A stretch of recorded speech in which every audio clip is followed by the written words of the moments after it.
who are living Chitrakoot today and those who are living in Chitrakoot today. They should contact me so that I may invite those paper presenters, those who are living Chitrakoot today.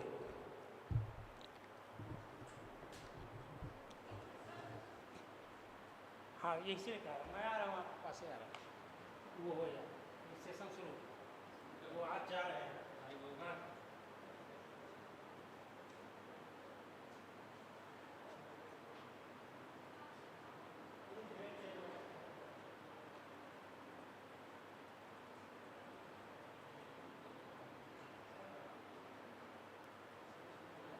To present the paper is Dr. Shravan Kumar Mishra, sir.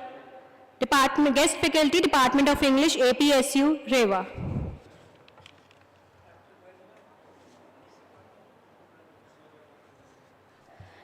I invite Bhavesh sir to please grace the stage with his presence.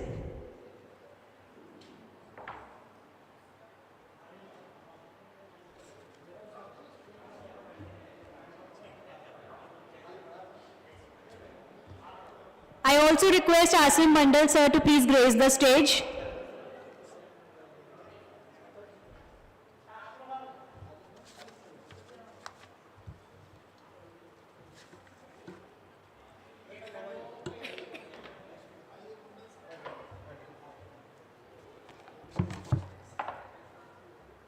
Dr. Shravan Kumar Mishra sir. Yes, ma'am. Achha. All yours. Good afternoon, everyone. Good afternoon to all dignitaries present over here. I am Achal Mishra from Department of English, Abdesh Pratap Singh University, Rewa, Madhya Pradesh. Today, I am honored to present my research on a topic that is not just crucial for academic discussions, but also for shaping the future of our democracy. Empowering voices and exploration of women's participation in Indian democracy. India, as the world's largest democracy, takes pride in its diversity and inclusion. Women make up nearly half of India's population, yet their representation in politics, governance, and decision-making remains lower than men's. However, history has shown that women have always been instrumental in shaping democracy. During the freedom struggle, figures like Rani Lakshmibai, Sarojini Naidu, and Aruna Asaf Ali fought courageously for independence, proving that women's leadership was essential for national progress. Post-independence leaders like Indira Gandhi and Sushma Swaraj broke the barriers, demonstrating that women could lead at the highest levels. Despite these successes, challenges remain. Gender roles, financial constraint, lack of political support, and violence still hinder women's full participation. Even today, women hold only about 15% of seats in the Indian Parliament. The Women's Reservation Bill of 2023, which reserves 33% of seats for women, is a step forward, but its implementation is yet to take full effect. To ensure true gender equality in democracy, we need better policies, leadership training, and awareness campaigns that empower women. Encouraging their participation will not only strengthen governance, but also create a fairer and more just society. A democracy cannot thrive if half of its population remains underrepresented. By removing these barriers and fostering leadership, we can build an India where women actively participate and contribute to decision-making, governance, and policy-making. The future of India's democracy depends on the equal participation of both men and women, and it is our responsibility to make that vision a reality. To empower India is to empower women. Thank you so much.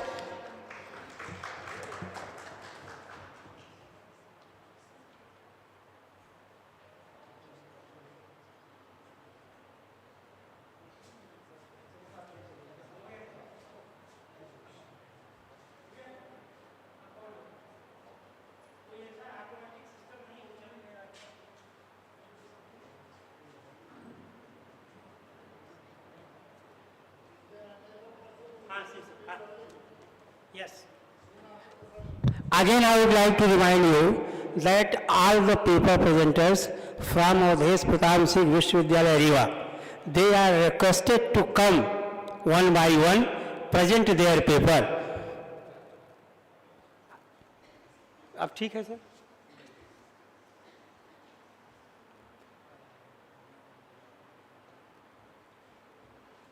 Hard copy यहाँ जमा करते जाओ। Paper present करने के बाद hard copy sir के पास।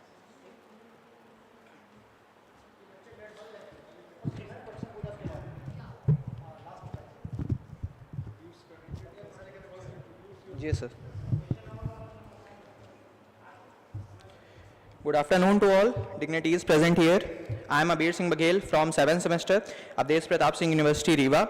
I am honored to present my research paper in front of you. So my topic of my research paper is Struggle Stories of Tribal Life in Mahashweta Devi, Hazar Chaurasi Ma. In my research paper, Hazar Chaurasi Ma, regarding his contribution to tribal representation in Indian literature through its focus on tribal political issues. Through her literary work, the author functions both as activist while using storytelling as a way to create advocacy through awareness programs, and extensive characterization of the novel combined with its political perspective reveals how matters find their places in literacy discourse while influencing national culture and discourse.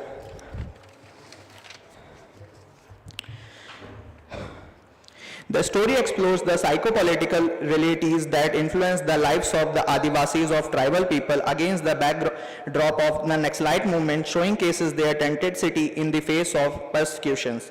The protagonist of the tale is a woman who struggles with the death of her son, who was a victim of political unrest and state repression. Devi uses her sorrow to highlight the Raj's struggles, injustice the tribal groups must contend with, such as cultural errors, land construction, and the associates to conical and post-conical rule. Furthermore, Hazar Chaurasi Ma offers a critical analysis of women's participation in resistance activities. Indian society has long used storytelling as means of communicating about underprivileged group, particularly the hardships faced by tribal tribes after years of social, political, and economic domination by the ruling class.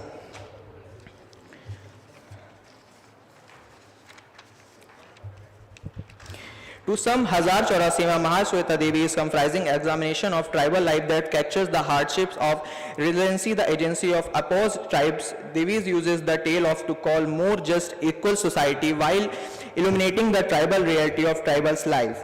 The story questions prevailing the social narrative that frequently silence indigenous voices. It is a poignant call to action, imposing everyone to recognize and character the past wrongs done in indigenous peoples. By emphasizing a tribal woman experience, the narrative elevates the voice of those who have traditionally been marginalized and promotes expectant dignities, the unity of struggles of social justice. Thank you.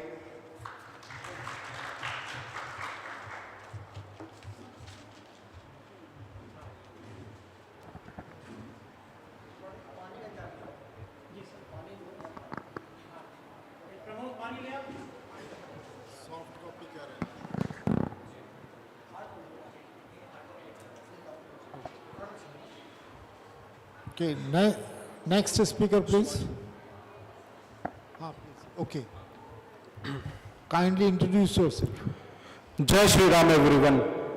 Respected delegates, professors, research scholars, and my fellow friends. I, Shivansh Dubey, from Avdesh Pratap Singh University, Rewa, pursuing my Masters in English Literature.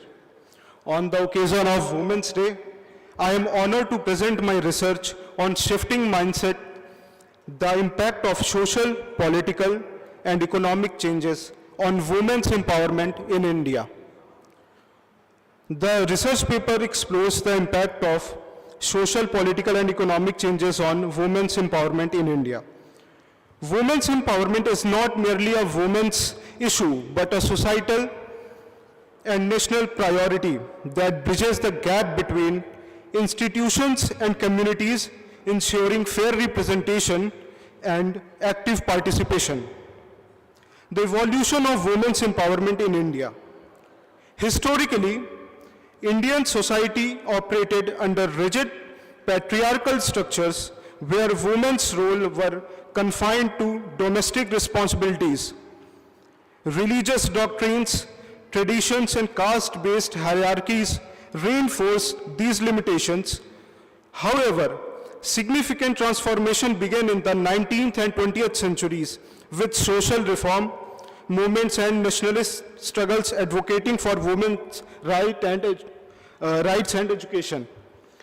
Post-independence, progressive legal frameworks and economic reforms accelerated gender equality, enabling more women to participate in public life. Yet despite these advancements, challenges remain.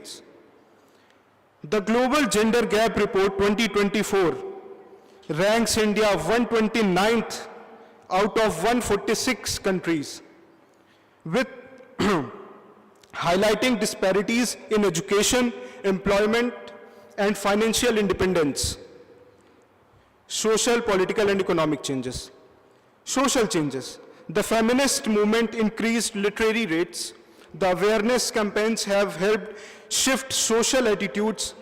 Government schemes like Beti Bachao, Beti Padhao have promoted education, while gender budgeting has led to higher resource allocation for women's welfare. Political changes. Women's representation in politics has improved through constitutional amendments like 73rd and 74th, which ensure women's participation in local governance. The Women's Reservation Bill, which aims to reserve 33% of parliamentary seats for women, is a crucial step towards greater representation. Economic changes. Financial independence is key to empowerment. Schemes like Mudra loans, PNB Mahila Udyam Nidhi, and Mission Shakti have helped women establish businesses and achieve financial stability. Workforce participation has increased, yet changes like wage gaps and limited leadership opportunities persist. The road ahead. Women's empowerment in India has seen progress, but a true shift in mindset is needed. The government, civil society, and individuals must work together to ensure that empowerment is not just a policy on paper, but a reality in everyday life. Education, financial independence, and legal reforms must continue to drive this change. In the words of Meghan Markle, women don't need to find a voice, they have a voice. And they need to feel empowered to use it. And people need to be encouraged to listen. Let us be the change that ensure women's voices are heard, respected, and acted upon. Thank you.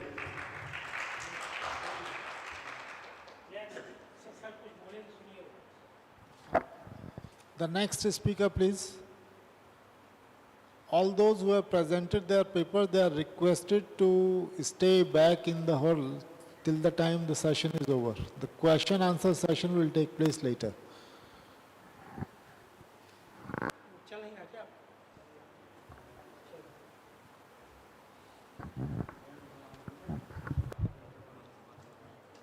Good afternoon to all the dignitaries and presented over the dais here. I am Shraddha Pandey from Department of English, Avdesh Pratap Singh University, Rewa MP. Today I am honored to present my research topic on persona of women in Indian literature, voices of her, the evolution of women persona in Indian literature. Refers to the representation and portrayal of women in Indian literature across different time period. The phrase capture how image of woman has evolved, reflected changing in society, politics and culture. Overall, voice of her represented the progressive unfolding of women's identity and roles in Indian literature from mythological figures to real complex individual challenging societal norms. The evolution of female persona in Indian literature is a fascinating journey that reflects the changing social, cultural, and political landscape of India over centuries.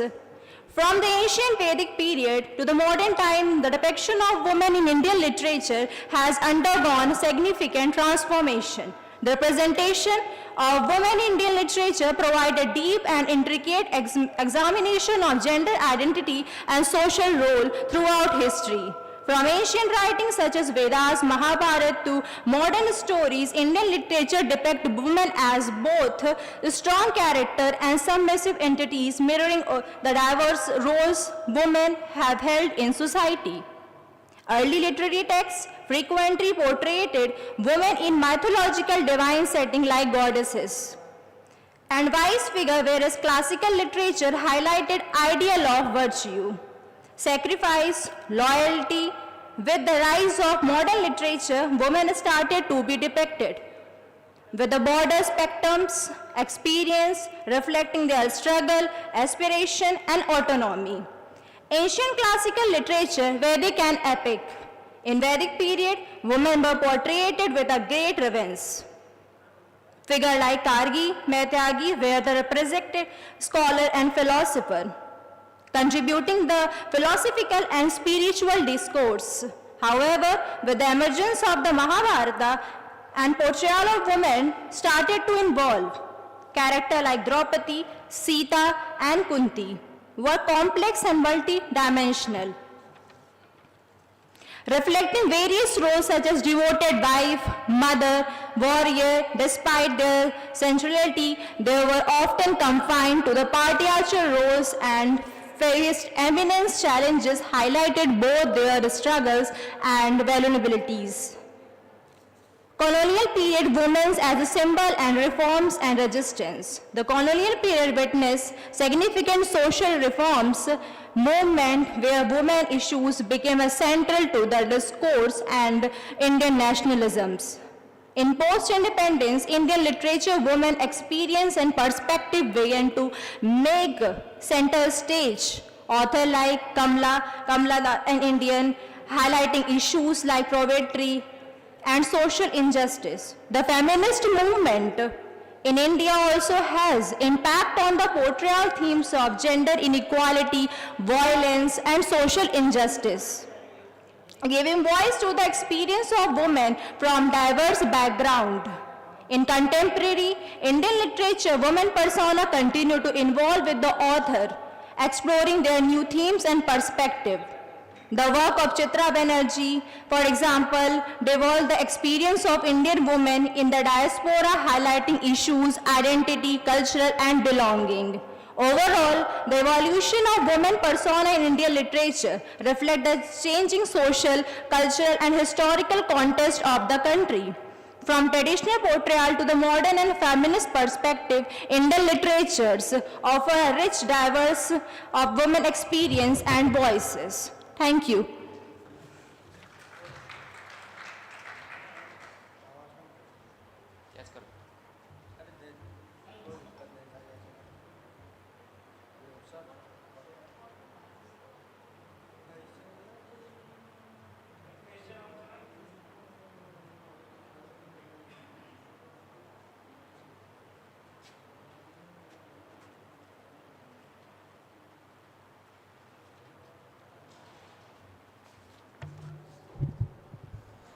Good afternoon to all the distinguished guests, professors.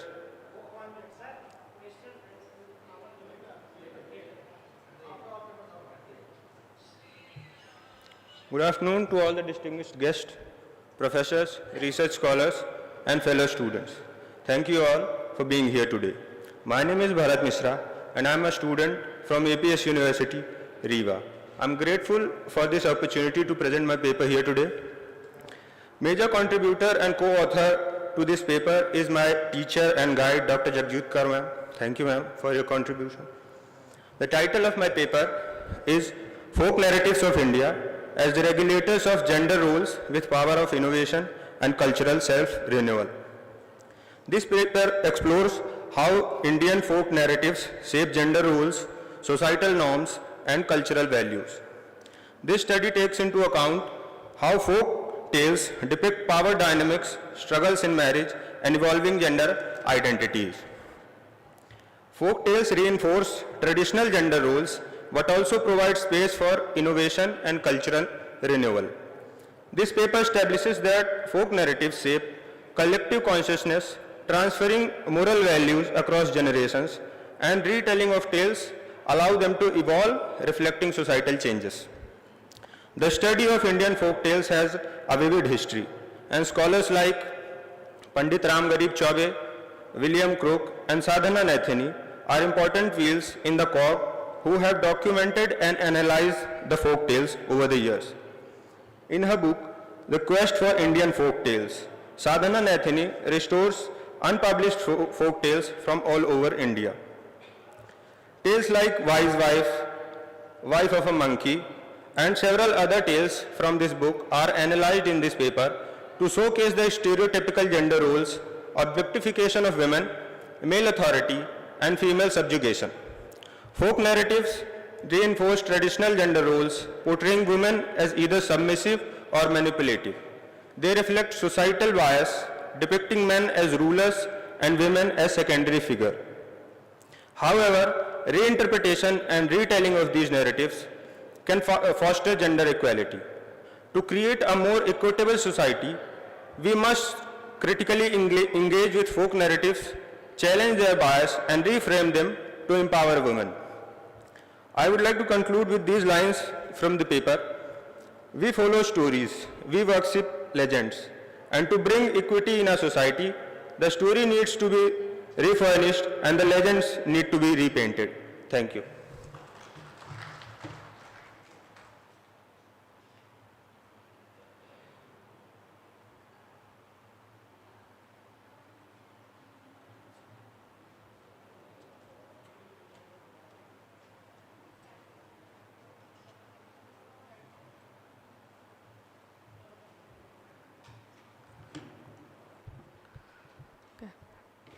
Sadar Namaskar. Good afternoon, everyone, respected delegates, professors, research scholars, and my fellow friends. I, Shruti Pandey, from Department of English of Desh Pratap Singh University, Rewa. I am delighted to present my research paper titled Draupadi's Retelling, a history, myth, and modernity in Chitra Banerjee Divakaruni's Palace of Illusions. It is my sincere attempt to bring light on the treatment of women in Indian society and explore myth and modernity clashing with each other. Indian epics like the Ramayana and Mahabharata are fabulous gifts of the Indian people to the literature of the world. Both are considered as a great instructor of human life, and novel The Palace of Illusions is the showcase of that. So, be taken back to a time that is half history, half myth, and wholly magical. Author Chitra Banerjee Divakaruni's The Palace of Illusion, a feminist novel and retelling of the great Indian epic Mahabharata in the voice and perspective of Draupadi, or our beloved Panchali. It is her life, her voice, her visions, her story of friendship, freedom, betrayal, war, rage, and revenge that is written with great authenticity, warmth, affection, and deep respect. Divakaruni's reinterpretation of Draupadi's character acts as a potent representation of feminism and opposes the traditional patriarchal conventions of the Indian society that depicted in the original epic. So, like many Indian children, I grew up on the vast, varied and fascinating tales of the Mahabharata that is set at the end of what Hindu scriptures term Dwapar Yuga, or the third age of men, a time when the lives of men and gods were still intersected.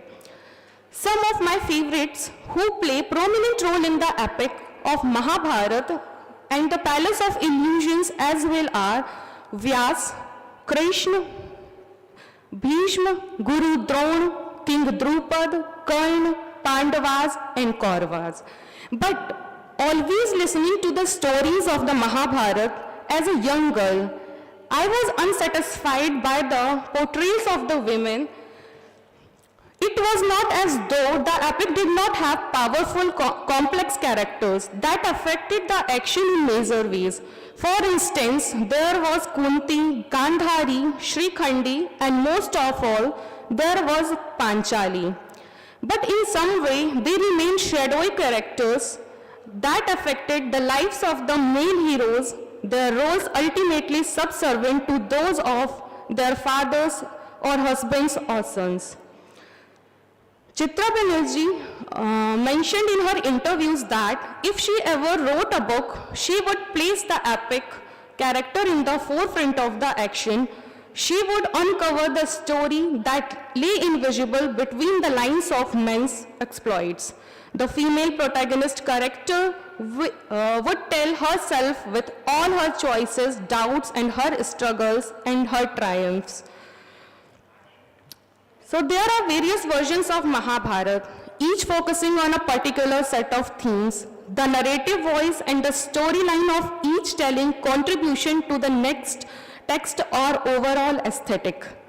Those who want gender equality to be established in the modern world can get into the deep root of this book and understand how Panchali first shows its seeds in an age where feminine subjugation was considered as a dharma. The writer paints her protagonist not as the meek and mild queens of traditional mythology, but as intelligent, firebend women who protested the wrongs heaped upon them and took the courage on behalf of women around them. Draupadi and other women characters in the traditional epic narrative not given much of a say in terms of what they were think, feel, or their motives. So Divakaruni addressed them with first person female perspective and came with twists. She gave voice to the innermost of Draupadi and other women characters. Draupadi's life is presented as a series of choices she makes. She is arrogant, beautiful, flawed, and refuses to forget or forgive. There is one quotation that is mentioned in the book that I would refer to tell here.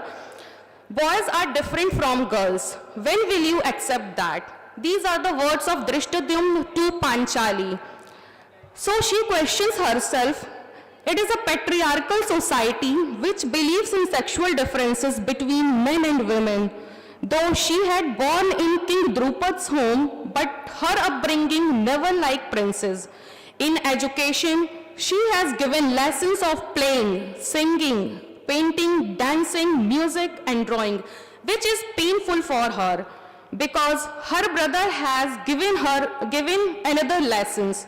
The education she craved to learn was the education of men, education of governing kingdom and its politics.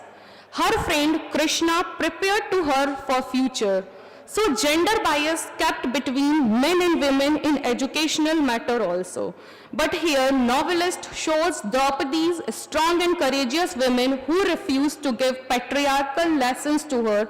Instead, she gets education that is substantial to her brother. In conclusion, the Palace of Illusion takes an Indian epic Mahabharata and weaves an imaginative novel around its most maligned and suffering female character, that is Draupadi. A powerful story that has transcended thousands of years. It starts from the birth of Draupadi, takes to the rise and fall throughout her life, and gives insights into her thoughts and emotions. The story clearly states the discrimination a girl faces just because she is female, and Draupadi was no exception of that, and she felt like a being in a cage while living in palace of Drupad's kingdom. We can feel ourselves in place of Draupadi, living her life and seeing everything through her eyes. Chitra Banerjee Divakaruni portrays the theme of feminism. She had tried to justice Draupadi in this novel. In Mahabharata, Draupadi is like an object, but she has tried to make Draupadi as a subject and superior character. Women always trained to think and act to fit in this society. So Draupadi represents modern women voice in this novel given by the novelist. At the end, I would like to quote Draupadi's word. Now, I discovered that a woman's life is a tougher than a banyan root which exists without soil or water. Thank you.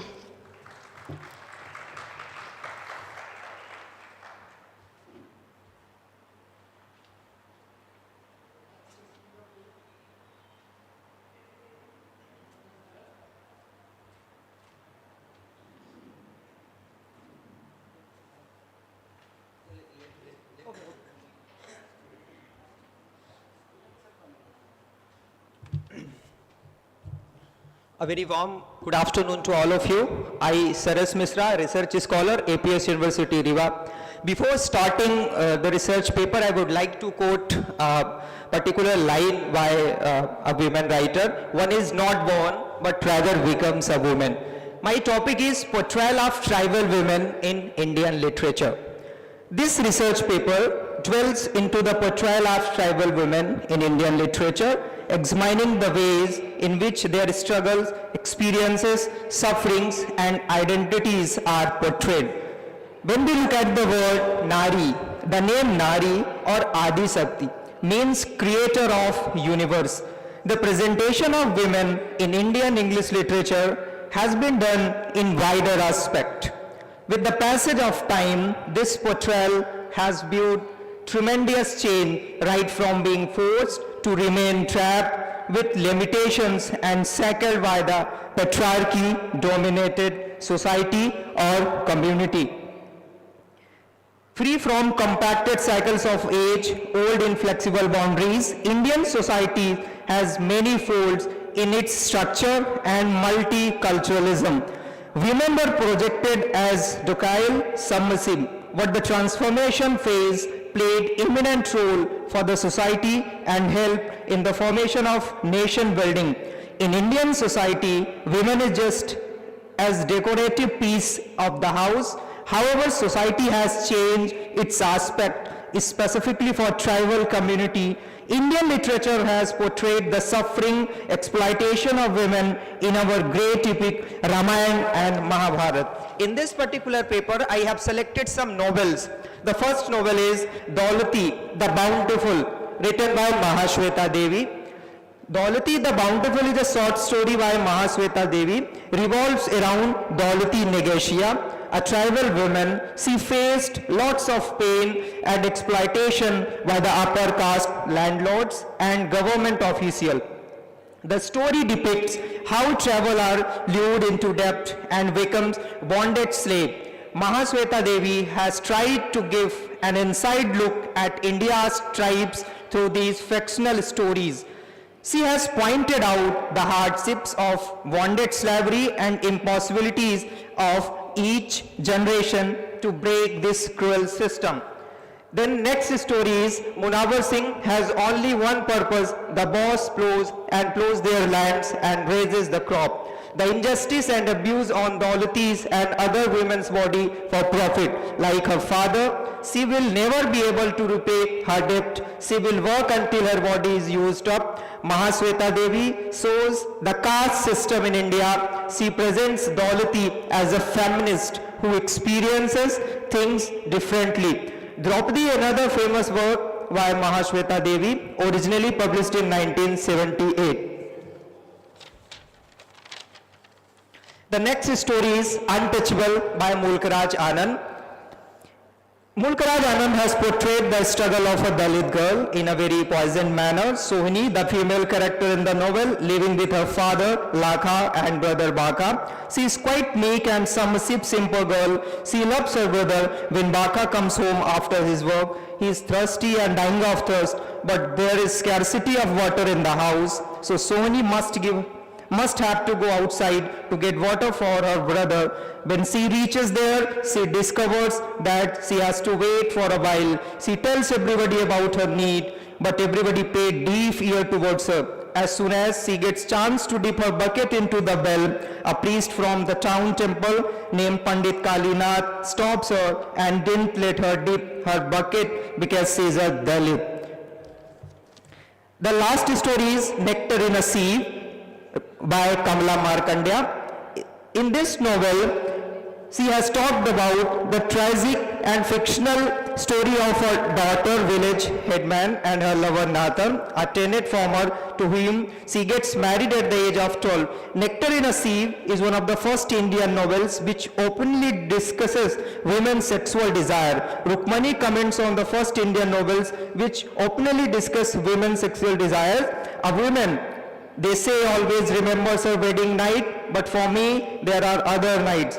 Another phases of cruelty is seen in Era's character. She returns back to her home because she is barren. Rukmani again becomes pregnant and gives birth to her last son Kuti. Taking care of Kuti, Era becomes out of depression. More number of family members, less to eat. More requirements forced Era in prostitution. In conclusion, I would like to say it is an undeniable fact that conditions of women is poor and pitiable.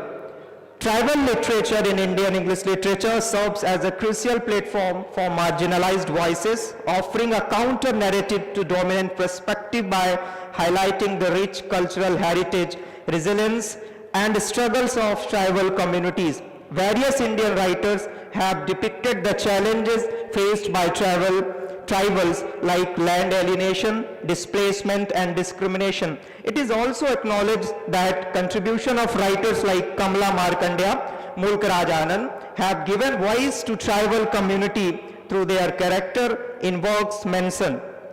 These touching stories of tribal women shake our brains and hit our hearts with the realities of the world. Thank you.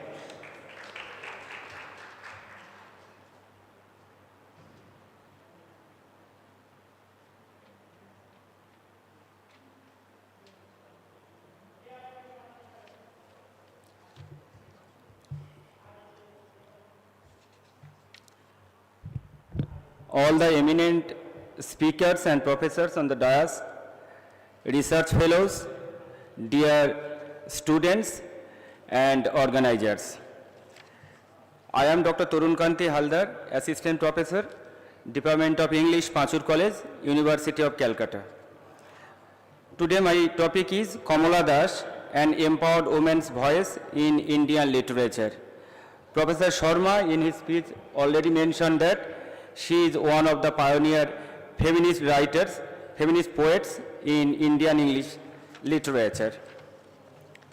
Kamala Das, often hailed as the mother of modern Indian English poetry, emerged as one of the most formidable and transformative voices in the realm of Indian literature. Her literary works, spanning poetry, prose, and deeply introspective autobiographical accounts, are an embodiment of unflinching honesty and unapologetic self-expression. Born in 1934 in the coastal town in Kerala, her poetry speaks not only for herself but also for the silenced voices of countless women who, in their search for identity, autonomy, and recognition, remain caught in the rigid confines of societal expressions. Thus, his works transcend the boundaries of geography, language, and culture, and in doing so, they carve out a space for an unvarnished exploration of womanhood in a post-colonial world. Her poetry in particular confronts the oft repressed realities of gender, desire, identity, and the struggle for emotional and intellectual freedom. In pieces such as Summer in Calcutta, 1965, The Descendants, published in 1976, and her groundbreaking autobiography, My Story, published in 1976, she offers a piercing critique of the patriarchal structures that define and confine female lives. Yet, simultaneously, she celebrates the complexity, the vitality, and the sacredness of female desire and autonomy. particularly in a literary tradition that often relegated women's voices to the margins. Thus, bold confessions of her own struggles with love, longing, and loss serve as an unapologetic rejection of imposed silence. Her narratives, drenched in melancholic beauty and painful truth, illuminate the emotional and psychological toll of the societal pressures that women are forced to endure. As Code notes, her work resonates with the urgency of reclaiming one's voice amidst the oppressive silence that society demands of women. Kamala Das, with her searching insights, challenged the very foundation of these gendered structures, exposing the vulnerabilities, contradictions, and complexities of womanhood. It is within this framework of rebellion, authenticity, and courage that Kamala Das's literary identity is formed, not merely as a poet, but as a revolutionary figure who voiced the unvoiced aspirations and struggles of women in post-colonial India. Her works provide both a sanctuary and a sounding board for women who navigate their desires and identities in the face of societal repression. As Rao states, Kamala Das's work refuses to be silenced, and in doing so, it opens up a space for women to assert their autonomy and their individuality. This paper, in the light of all this, seeks to explore the feminist dimensions of Kamala Das's writing, examining how her evocative works continue to resonate as a radical critique of patriarchal norms, while simultaneously offering an empowering narrative of women's self-affirmation, independence, and dignity in an ever-evolving cultural landscape. Kamala Das, through her deeply confessional and emotionally raw writings, stands not only as a literary icon, but as a beacon for the assertion of women's voices and their indomitable spirit of resilience. Kamala Das's decision to write with such candor in My Story can be traced to her deeply troubled early life and a psychological need for self-expression and healing. Born into a traditional yet artistically inclined Nair family, she grew up amidst emotional neglect and conflicting expectations. Her mother, a celebrated poet, and her father, a successful businessman, were distant figures, leaving young Kamala craving affection and validation. This emotional void was exacerbated by her early marriage at the age of 15 to a much older man, a union that became a source of profound unhappiness. Trapped in a life that stifled her emotional and sexual needs, Kamala Das turned to writing as a means of confronting and processing her suppressed emotions. The psychological dimensions of her bold confessionalism are significant for that. Writing served as a therapeutic outlet for Das, allowing her to confront her traumas and assert her individuality. Carl Jung's theory of the shadow self provides insight into her unflinching honesty by exposing her desires, vulnerabilities, and struggles.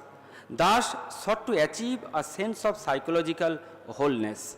Her narrative challenged the societal superego that dictates women's silence, making her boldness not just an act of rebellion, but a psychological necessity for survival.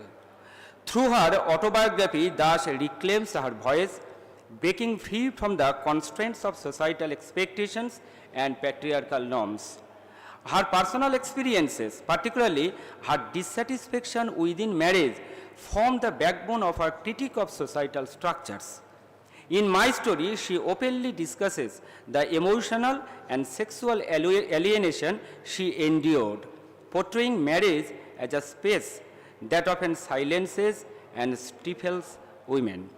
Thus, candid accounts of her extramarital relationships far from being mere provocations, are expressions of our quest for emotional and sexual fulfillment.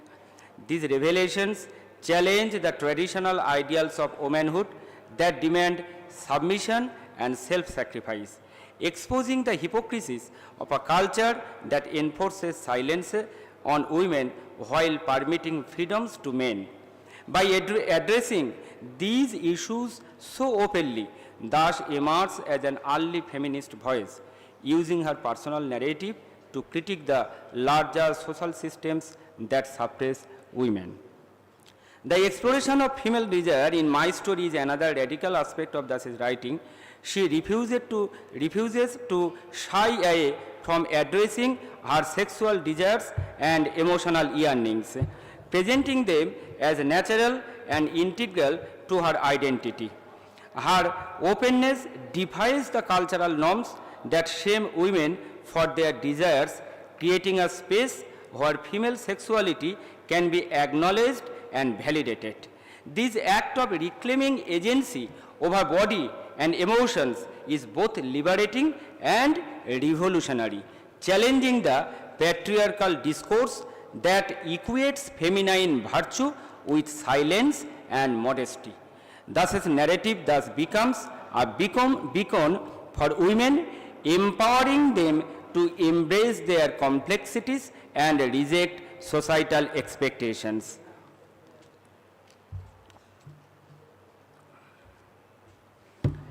At its core, My Story reflects okay, I am trying to sum up. Kamala Das's poetry, much like her prose, is an expression of raw, unfiltered emotions and experiences. Her poetry embraces a confessional mode wherein the personal and the intimate are brought to the forefront, creating a stark contrast with the conventions of poetry that often eschew such vulnerability.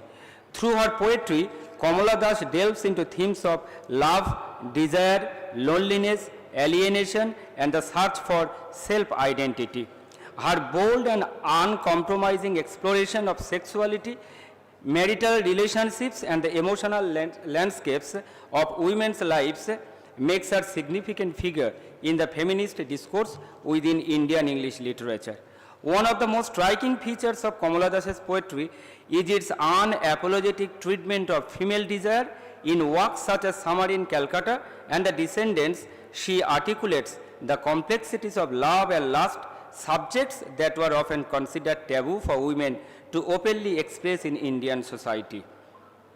In her famous poem, An Introduction, Kamala Das speaks directly to the limitations placed on her as a woman and as a writer, rejecting the roles imposed on her by society. The poem functions as a declaration of her own identity, an act of self-assertion against a society that seeks to confine her within predefined categories.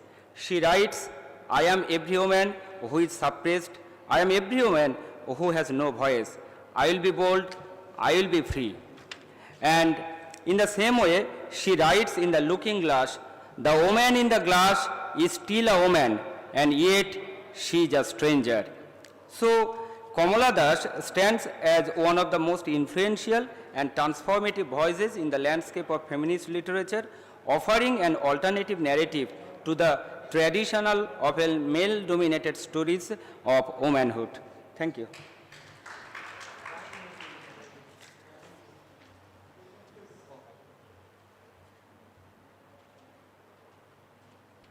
Any other speakers left?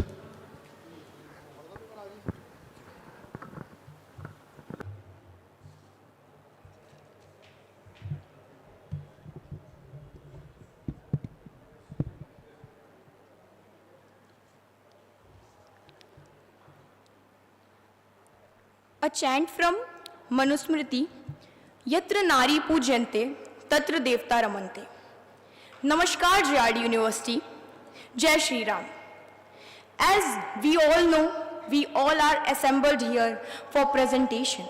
And I, Shruti Mishra, and my co-author Shreya Tiwari decided topic named Her Story, Women Role in Shaping Indian History. The status of women in India has undergone significant changes across different historical events, from ancient time to modern India. Indian women have been rulers, warriors, reformers, and revolutionaries. Figures like Rani Lakshmi Bai, Sarojini Naidu, Savitri Bai Phule symbolizes female leadership. The history of India is incomplete without recognizing the contribution of women. While early Indian society accorded women high status, medieval and colonial rule saw their role and became more restrictive. However, women continue to break barriers, contributing to political, social and cultural reforms and development. During Vedic period, women enjoyed equal status with men. They participated in education and governments also. Notable women like Gargi and Maitreyi were scholars and also debated philosophical concepts of sages. The Rig Veda mentions women like Lopamudra and Apala, who were intellectual and composer of hymn also. Women actively resisted foreign invasion also. Rani Lakshmi Bai of Jhansi fought against Britisher rule during revolt of 1857. Begum Hazrat Mahal of Awadh also led resistance. Indira Gandhi played a crucial role in shaping modern India. She led national during Bangladesh Liberation War and implemented key economic and social policies. And lastly, women have played crucial role in shaping Indian history across different eras, from ancient philosopher to medieval warrior, freedom fighter, and modern day leader. Their contribution have been instrumental. And lastly, I want to end up my presentation with some line by Subhadra Kumari Chauhan, who had described how women could be powerful and how conquered British alone. सिंहासन हिल उठे राजवंशों ने भुकटी तानी थी, बूढ़े भारत में आई फिर से नई जवानी थी, गुमी हुई आज़ादी की कीमत सबने पहचानी थी, गुमी हुई आज़ादी की कीमत सबने पहचानी थी, दूर फिरंगी को करने सबने मन में ठानी थी, चमक उठी सन 57 में वह तलवार पुरानी थी, बुंदेली हर बोलो के मुंह हमने सुनी कहानी थी, खूब लड़ी मर्दानी वो तो झांसी वाली रानी थी, झांसी वाली रानी थी. So women, keep shining, keep rising and never stop believing in yourself. Happy Women's Day and thank you. Jai Hind, Jai Bharat.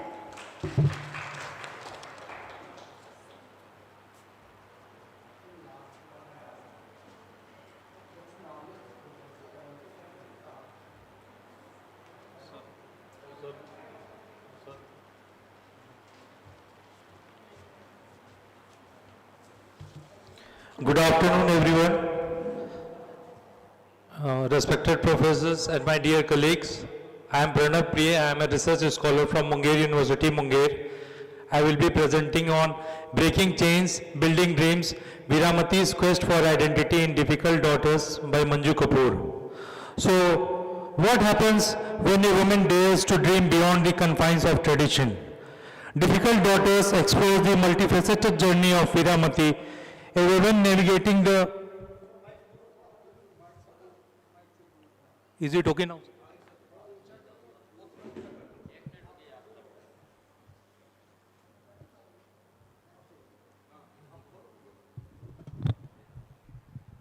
Thank you. What happens when a woman dares to dream beyond the confines of tradition?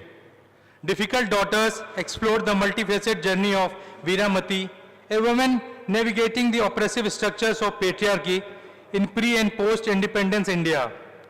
Torn between familial obligation and personal aspirations, her pursuit of education and forbidden love symbolizes breaking societal chains.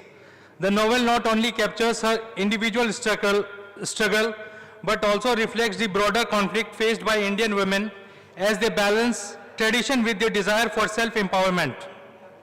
Sir, is it okay? Through its intergenerational narrative, the text examines the evolving expectation of women as her choices challenge her mother's traditional worldview, highlighting the generational divide in the pursuit of freedom.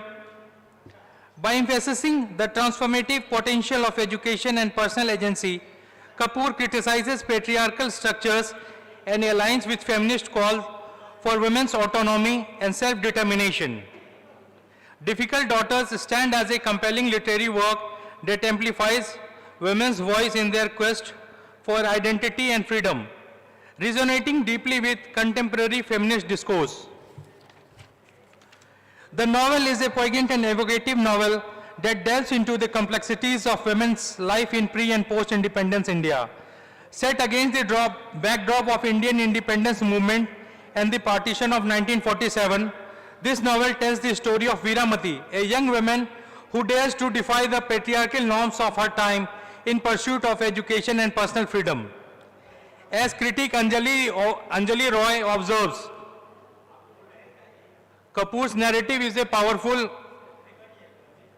exploration of the tension between tradition and modernity, as seen through the lens of women's struggle for selfhood. Through the journey, Kapoor explores the tension between tradition and modernity, the generation conflict between mothers and daughters, and the transformative potential of education and agency. The novel is not merely a personal narrative, but a reflection of the broader societal changes that were reshaping the lives of Indian women during a period of profound historical and cultural transformation. The title, Difficult Daughters, is itself suggestive of central conflict of the novel, the societal leveling of women who dare to defy expectations as difficult. Veeramati suggests to balance her familial obligation with her personal aspirations, highlight the challenges faced by women who seek to carve out their identities in a patriarchal society. Her story is emblematic of the broader feminist discourse on women's autonomy and resistance, making the novel a significant contribution to Indian feminist literature. As critic Shubha Tiwari notes, Kapoor's portrayal of Veeramati as a difficult daughter challenged the traditional roles assigned to women. Offering a nuanced critique of patriarchal structure, Kapoor's narrative is deeply rooted in the historical and social context of early 20th century India, a time when the country was undergoing significant political and social upheaval. The Indian independence movement and the subsequent partition not only reshaped the nation's political landscape, but also had profound implications for its social fabric. Women in particular found themselves at the intersection of tradition and modernity, as they sought to reconcile their roles within the family with their aspirations for education and independence. Difficult Daughters captures this moment of transitions, offering a nuanced portrayal of the gendered dimensions of freedom and resistance.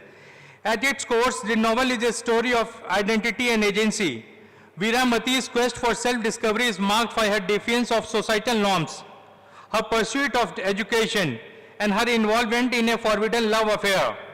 These acts of resistance are not without consequences, as she must navigate the disapproval of her family and the broader society. Yet, her journey is also one of empowerment, as she gradually asserts her autonomy and challenges the patriarchal structure that seeks to confine her. As critic Nandini Bhattacharya argues, Veeramati's journey is a testament to the resilience of women who dare to dream beyond the confines of tradition, offering a powerful critique of patriarchal oppression. Throughout the story, Kapoor highlights the transformative potential of education and personal agency, offering a poignant commentary on the resilience and resistance of women.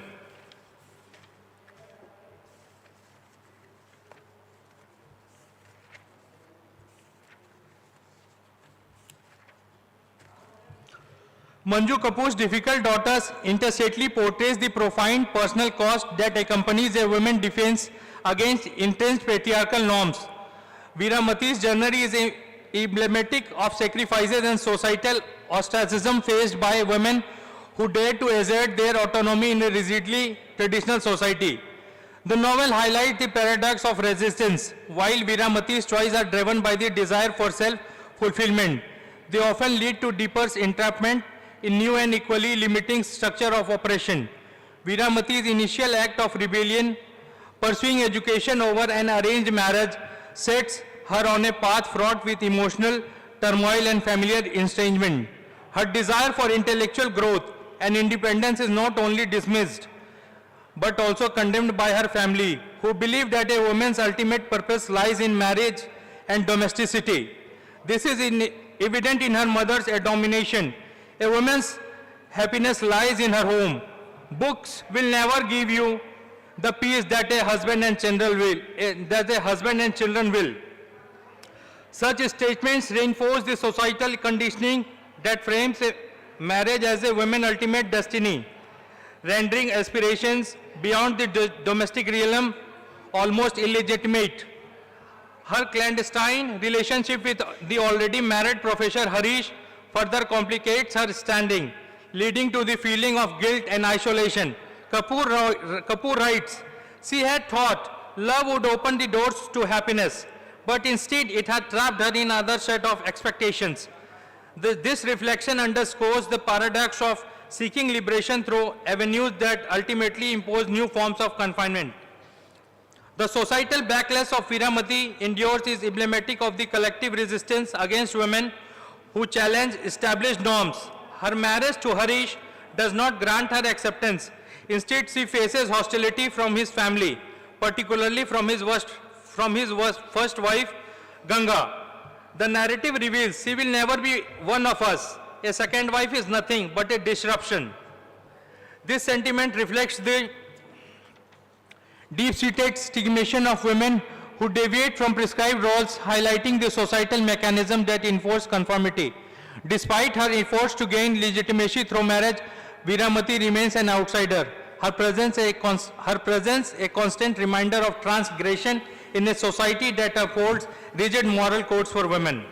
To conclude this, I would like to say that Difficult Doubters is a vital text in Indian feminist literature, offering a critical examination of intersections between gender, tradition, and modernity. Veeramati's stories serve as a testament to the courage and struggles of women who challenge societal expectation, yet it also reveals the cost of such defense by delving into the intricacies of resistance and self-assertion. Kapoor not only critiques the patriarchal structure of her time, but also prompts contemporary readers to reflect on ongoing challenges women faced in their quest for autonomy. That's all. Thank you. So much, Pranavji. Now I request Professor Asim Mondalji to make his presentation.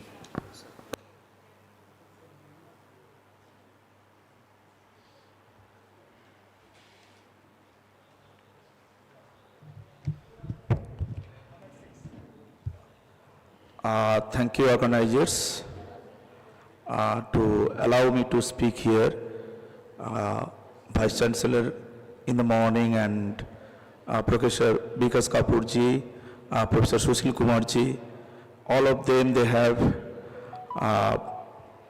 told about their observation on women emancipation in India. And I will take just 5 to 6 minutes. What I have actually sent my whole paper. So what my paper, and actually the scenario in India or our part of the globe, we did not look at women as, the weaker sex. So in the age of post-colonial times, post-structural time, we need to look at things critically. That what Sushilji was talking about in our NAP, it was almost 10 to 11 times the term came critical, thinking. So critical thinking is needed this time around to understand our Indian knowledge system. And as an English fraternity, we need to understand that.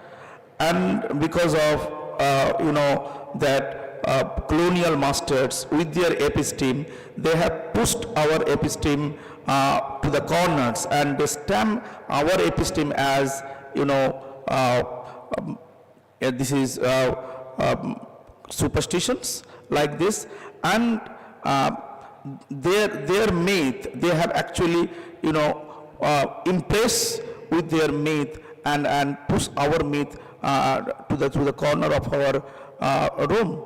So once again, if you look at Bengal as a, that first English education is being introduced there, and in 1835 by Macaulay's Minutes, and that is the first NEP with 9 pages coming up.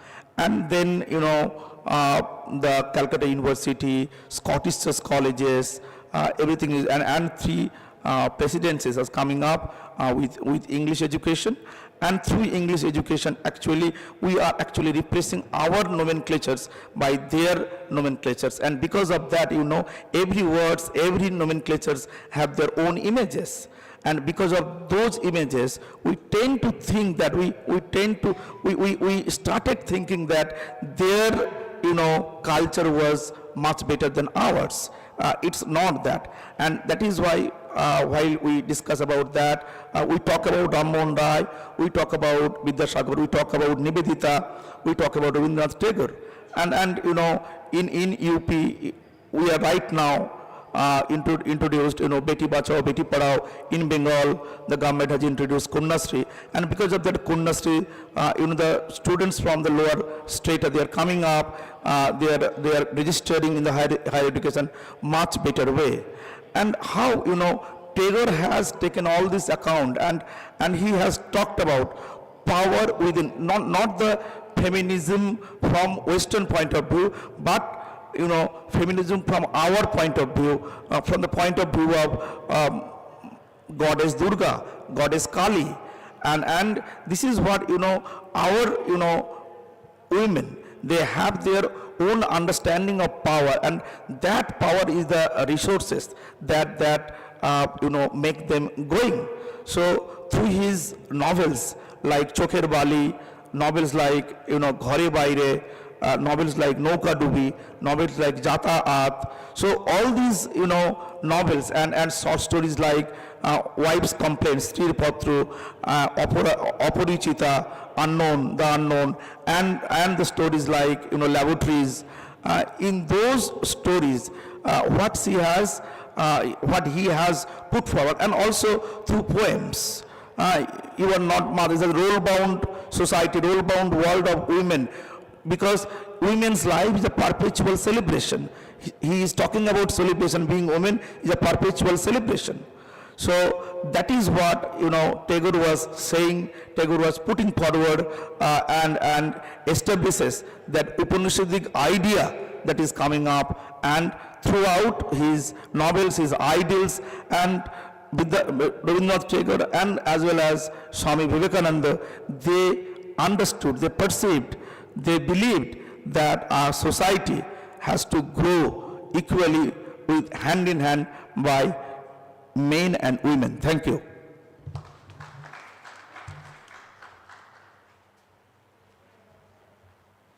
So friends, in this session, 11 papers have been presented. Is there three more persons? Okay, please come. One by one, please.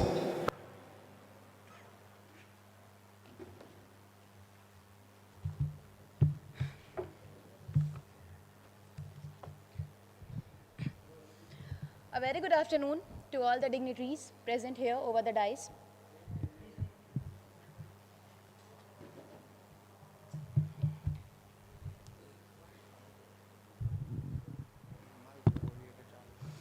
A very good afternoon to all the dignitaries present here over the dais. Respected professors, research scholars, and everyone who are here to encourage us, thank you all. I am Shreya Pandey from 7th semester Avdesh Pratap Singh University, Rewa. Today, I am feeling very honored and grateful to get the opportunity to present my paper in front of all of you. So the topic of my paper is Sita, the epitome of courage and resilience. Today, I want to talk about an important vision of India empowerment of women. While discussions on equality and freedom for women exist, we must go beyond conversations and take active steps to ensure access to quality education, flexible work arrangements, and better health care for women. One way to truly understand women's empowerment is by looking at the past. Our history is filled with remarkable women like Rani Lakshmibai, Ahilyabai, Mirabai, Mother Teresa, and Sita from Ramayana. Today I want to focus on a Sita, a character from the great epic Ramayana. Is the lady who is tops from those who were called as Pativratas, often seen as the epitome of sacrifice, devotion, and strength, but also a symbol of resilience and self-improvement. Sita, the deepest female character in world literature, has been seen through multiple literary perspectives, changing from a prototype of sacrifice and devotion to one of strength and self-assertion. Her representation in different texts indicates shifts in societal standards. Therefore, she becomes key topic in the context of women's empowerment. Sita's story in the Ramayana has been interpreted in multi ways. Traditionally, she is seen as the ideal wife, loyal, devoted, and enduring all hardships for her husband Rama. She faces immense trials, abduction by Ravan, exile, and the controversial Agni Pariksha, trial by fire. However, modern interpretation challenged this passive image. Authors like Chitra Banerjee in The Forest of Enchantments and Volga in The Liberation of Sita reinterpret Sita as a strong and independent woman. They emphasize that her silence was not submission but an act of resistance. Rather than just enduring suffering, Sita made choices. She refused to return to Ayodhya when questioned again and instead returned to Mother Earth, asserting her dignity. This makes her not just a victim of societal norms, but a woman who stood up for her self-respect. What can we learn from Sita in the 21st century? Women today juggle multiple roles: daughters, wives, professionals, and leaders. Society often places conflicting expectations on them. Sita's story teaches us that true empowerment is not about rejecting traditions, but about understanding one's own values and standing by them. She shows us that faith and devotion do not mean weakness and strength. Endurance and patience are powerful tools in overcoming adversity. A woman's worth is not defined by society but by her own self-respect and choices. Swami Vivekananda once said, "No book will ever pen another heroine as great as Sita." She is not just a historical or mythical figure. She is a timeless inspiration for women to uphold their dignity, independence, and resilience.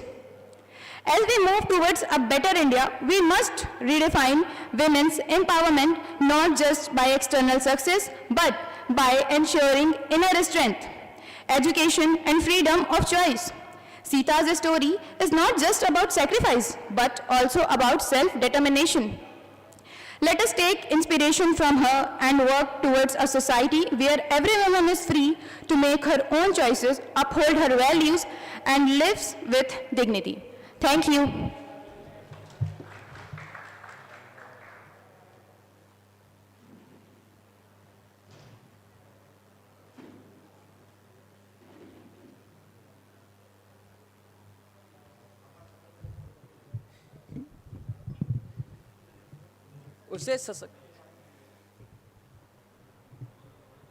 उसे सशक्त बनाओ, विश्व को उन्नत बनाओ. Today I am honored to celebrate International Women's Day. Good afternoon to all dignitaries, scholars, and the fellow friends. I am Sumit Kumar Gupta, Department of English from APS University, Rewa. I am thankful to have opportunity to present my paper, whose title, Difficult Daughters, a study of the portrayal of women by Manju Kapoor. Manju Kapoor's Difficult Daughter is a compelling novel set in pre-independence India. exploring the struggles of women within a patriarchal society. The story follows Viramati, a young woman from Amritsar who defies traditional expectations by pursuing higher educations and engaging in an unconventional relationship with a married professor, Haris. Through Viramati's journey, Kapoor examines themes of gender roles, self-discovery, women liberation while highlighting the challenges of defying societal norms. The novel unfolds through the perspective of Ida, Viramati's daughter, who seeks to understand her mother's past. Viramati grows up in a conservative Punjabi family where education is encouraged but personal choices is restricted. When she falls in love with Haris, her refusal to marry Indrajit as per her family's wishes result in her confinement. Despite the obstacles, she pursues her education in Lahore, but her eventual marriage to Haris does not bring her the freedom she desires. Instead, she faces new forms of oppressions as a second wife in a household where she struggles for acceptance. A central theme in the novel is the role of the education in female empowerment. Viramati sees education as a means of liberation, yet it also alienates her from their family. Kapoor critiques how patriarchal society limits women's choices, demonstrating that academic achievements alone cannot dismantle deeply ingrained gender biases. Another significant theme is the restrictive nature of marriage. Viramati's mother, Kasturi, represents traditional womanhood, submissive and duty-bound, while Viramati attempts to challenge these norms. However, her relationship with Haris does not bring the fulfillment she accepts. Instead, she remains trapped in a subordinate position, illustrating how marriage often reinforces women's subjugation rather than granting them autonomy. The novel also examines the generational struggles of women. Kasturi enforces patriarchal values despite having endured similar hardships. Viramati, through rebellious, finds herself conformed by marriage, while Ada, her daughter, seeks to break free from these inherited constraints.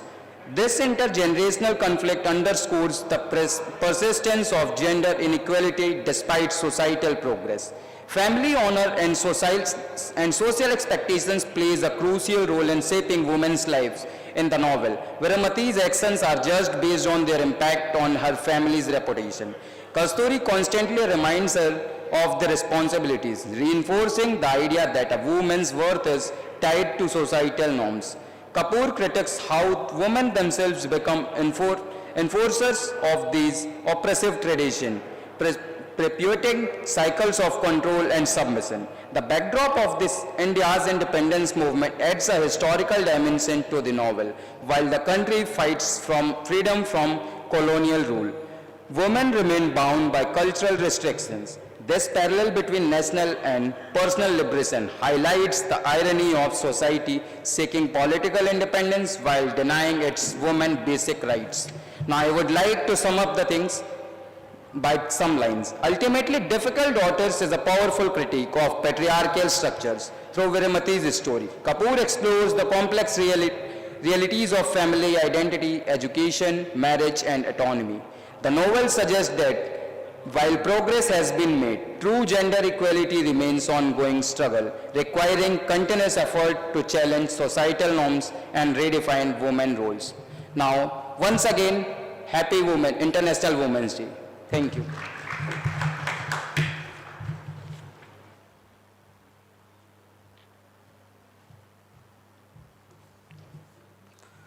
Good afternoon, everyone, respected professors and my dear colleagues. My name is Sunny Anand. I am a research scholar from Munger University, Munger. I am here to present my paper on the topic, Notion of Binary Opposition of Derrida and Lévi-Strauss with respect to women. My paper delves into the interplay of gender culture, nature within structuralism and post-structuralism frameworks, drawing on the works of Lévi-Strauss, Derrida, and others.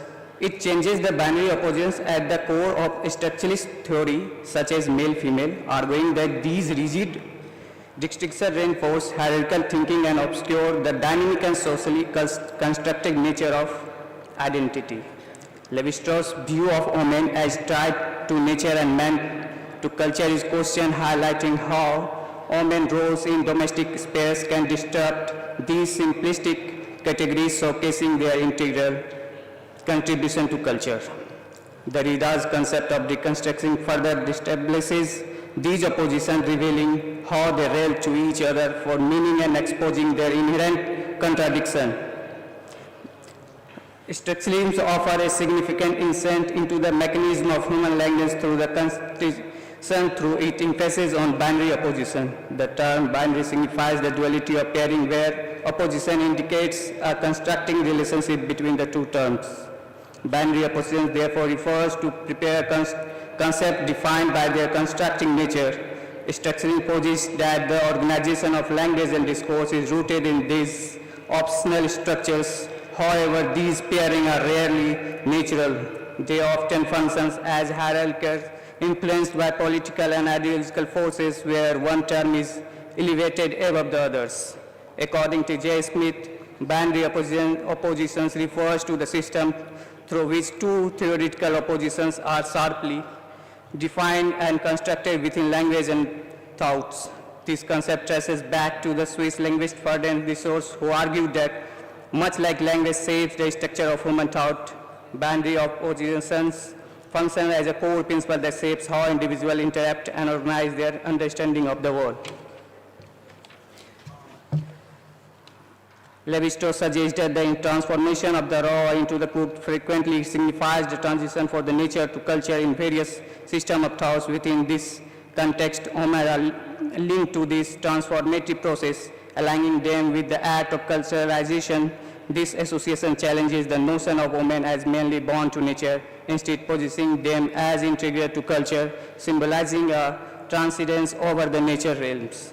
A persistent intention exists between the subject aspiration for a sense of wholeness and the inherent ambiguity of language, which relies on representation and carries meaning that are fluid and relative. This view problematizes the traditional categories of man and woman by suggesting that masculinity and femininity are not inherent attributes, but rather subjective constructs shaped by personal and cultural influence.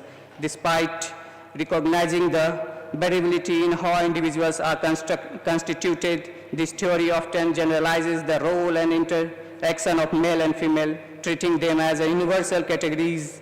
They are imposing a fixed framework on hierarchy fluid relationship. Masculinity is found on the expression of feminine qualities inherent in an individual, potent for them. Bisexuality generating an inherent conflict with the dichotomy of masculine and feminine. This suppressed desire persists in the unconscious, continuously threatening the coherence of gender identity, destabilizing its unity and challenging its needs for consistency. Simone de Beauvoir, a key figure in the first wave feminist thought, challenges rigid gender values, arguing that they suppress woman independence in the second sex. The seeks to unravel the constructed nature of womanhood, asserting that women are defined in construct to men, positioning them as secondary within a male-centered framework, drawing from Beauvoir, highlighting how men occupy the role of active agent who define humanity itself, while women are relegated to a passive, dependent status, the others deprived of the ability to shape their own existence. Although she does not explicitly use the term binary opposition, she exposes the structural imbalance within its general distinction. The classification of man and woman is not a simple construct, but a hierarchy rooted in social power. They were also highlighting the challenges of menstruation, describing its frequently uncomfortable, painful, and emotionally taking beyond its physical effect. It imposes practical burdens related to hygiene and waste disposal, while cultural stigmas in many societies further illustrate this dynamic as a woman's body divert essential nutrients and energy to sustain the fetus at often the cost of his own physical strength and vitality. Childbirth, characterized by the extreme pain and significant risk, epitomizes the physical toll exacted by the reproduction. Woman is conclude. No, I'm just concluding.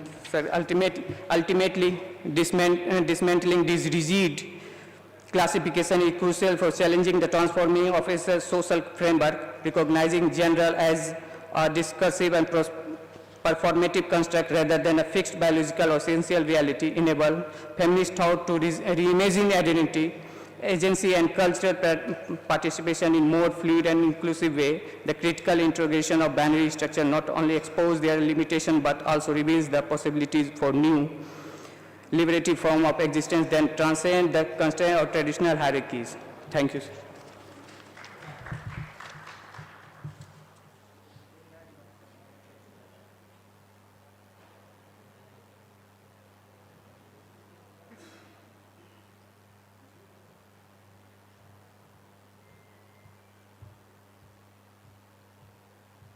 Good afternoon, everyone. Respected Professor Sushil Sharma, sir, Asim Mandal, sir, and Bhavesh Pandey, sir, and my dear research scholars and other students present here. This is Women's Day today, and yesterday, together with my female colleague in my college, Dr. Tulika Rani, I was discussing one question, and the question was, who can empower women? And she straight away answered, none but women themselves. So every other question is irrelevant because nobody can empower women but women themselves. And I have 2 poems almost on the same theme. One is by myself and the other by that teacher of my college, Dr. Tulika Rani. And my title is Woman and hers is A Woman. So at the very outset, I would like to point one thing out, that the woman I am going to refer to is not an ordinary woman. Tulika Rani is the first woman from Uttar Pradesh to climb Mount Everest. You can Google it. So it is a conviction that nobody else can empower women apart from women themselves. And she has been, the squadron leader in the Air Force, and she was the brand ambassador of G20 appointed by government of Uttar Pradesh, Higher Education Department.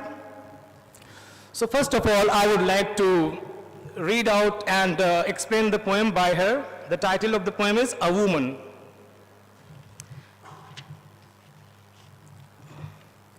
What she says: a woman needs to grow wings. A woman needs to grow wings and very strong legs. A woman needs to grow wings and very strong legs to run away from the maddening world, because this world sometimes becomes maddening for the women, because this world tries to curb and control the individuality of women. So a woman needs to grow wings and very strong legs to run away from the maddening world and explore the sky of her being, because even sky is not the limit. Women in every sphere of life can excel men if they are given the opportunity. And they have proven so. They have proved so in so many spheres. Next stanza is: a woman needs to jettison the parachute and fall with a thud on the rocky terrain and get up and run, jump off a cliff. She is a mountaineer and she has climbed 26 mountains across the world. And from her experience, she says that a woman must make herself strong enough to face any untoward condition of life, because nobody else can empower women other than women themselves. Last stanza is also very significant. A woman needs to shed the load of generations. Yes, very relevant one, because through the generations, for many generations, women have been, relegated to the background. They have been, confined to the four walls of the houses. Okay? So they have not been allowed to go out and bloom and explore themselves. And run with the light feet, gaiety in her spirit. So a woman has every right to be happy, free, and liberated. That is what she has to say, and now my poem begins. My poem is, also titled Woman.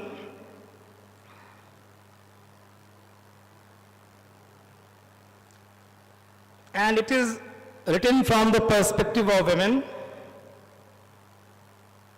which I shared with S.K. Sharma sir and Shashikant sir. The title is Woman. See how it goes. I am a woman and I am pretty human. This woman is not animal. Woman is not an object. Woman should not be confined within the periphery of the house. She should be allowed freedom. So I am a woman and I am pretty human. I create, complement and complete, yet I have chains on my feet. So first three lines is a statement made by the woman, and in the last line of the stanza, there is a sigh. And despite doing everything for the family, for the society, she has chains on her feet. She has no freedom. She does not enjoy freedom. Then, I am the earth, my life is worth. I give, I grow, and I endure. Yet I am just an eyesore. So a woman in her capacity is like the earth. She can endure, she's all enduring. She endures all the afflictions hurled towards her. So I am the earth, my life is worth. Yes, without the presence of women in the family, no institution of family can survive. That is a reality. Still she is denied her right. I give, I grow, and I endure. And she is nurturing, she nourishes, she grows the family, she helps the family to grow. And she is all enduring, yet I am just an eyesore. Lekin kya hai? She is an eyesore, khatakti hai. A baby daughter is born, and parents pull a long face, they become sad. That is the reality. Next stanza is, I am the sky. I am the sky. Woman is not only the earth, she is the sky for man. Because, whenever man is depressed, it is the woman who can bring him out of, despondency. Only woman has the capacity to bring man out of despondency. I am the sky and I know why. Man looks up to me whenever helpless he be. So today this is a celebration of womanhood, and this poem is dedicated to all the women present here. I am the sky and I know why. Man looks up to me whenever helpless he be, and whenever man is helpless, he looks up to women, his woman, for sustenance, for succor. I am a tree, and in her capacity, a woman is like a tree. I am a tree, and I want to be free. Not, coming out of her roots, of course. I am a tree, and I want to be free. I bow, I bear, and I am benign. Yet I am but an ominous sign. Everywhere, the sigh is the same. Despite doing everything for the family, a woman is regarded as an eyesore, as an ominous sign. And last one is the most beautiful one, in my opinion.